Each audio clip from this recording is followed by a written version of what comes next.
Today is finally the day we are putting the backsplash in and kind of completing the whole kitchen area inside of the bus. So the first thing we're going to do is kind of prep the area and get it ready for putting the tile on it. Now we're just going to use some construction adhesive to mount all the tile to the wall. This is a boomerang? It's a picture.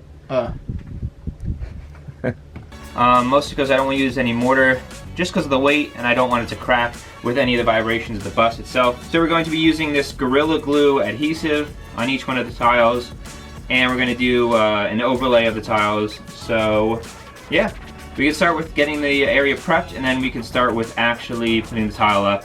We do have a wet saw that we're going to use to cut some of the tile. After we cut them, they need to dry before we put the adhesive on, but we're going to start with the first row and then see where we're at. Alright, so now that the area is prepped and cleaned up, we're going to start just throwing tiles. I just have the 3" by 5" just white subway tiles. These are pretty cheap, they're easy to use, and yeah. So I'm just going to put a bead on the back. Line it up with the edge and set it and forget it.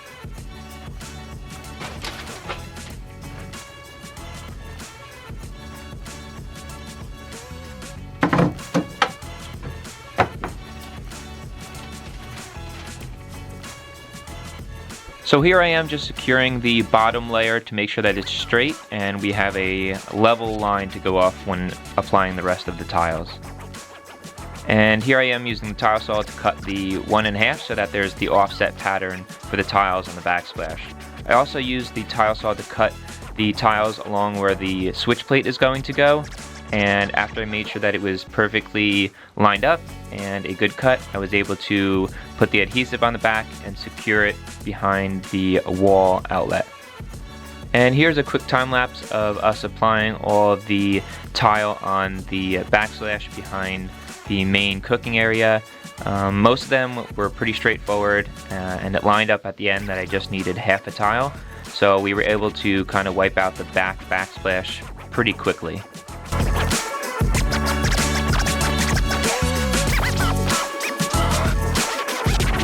Here's the backsplash, and there's just a piece up top that I need to cut every single tile so it fits up in that little section up there. And here is the other side of the bus that we're going to tile as well, right next to the refrigerator. And here is the first line that we started over in that section. Alright, now that that's done, so I'm just going to take this off. And then the last thing for this area, I have this piece. I need to stain it first, but it's going to go basically like back here, and that will give us like a nice edge that we can, it'll be stained, and then it'll give us a nice edge that we can just like grout into. And then we'll put a piece up there, trim. So we have this one with the backsplash, and then this one over here as well. And I kind of just want to fit everything in to make sure everything fits correctly before everything's fully secure. And here is the final product with the stovetop in, as well as the faucet and the sink. I think it looks great. I still need to grout it though, but this is a line between where the countertop and the tile meets that I'm going to run a bead of caulk, and as well as up in this corner here where the angled wall meets the straight wall, there's some larger gaps that I need to add a bead of caulk as well. Other than that, I think it turned out very, very nice.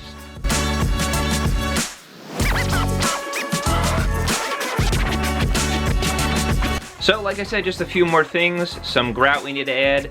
I'm pretty sure we're going to use black grout, so that will be one of the last things once all the adhesive dries.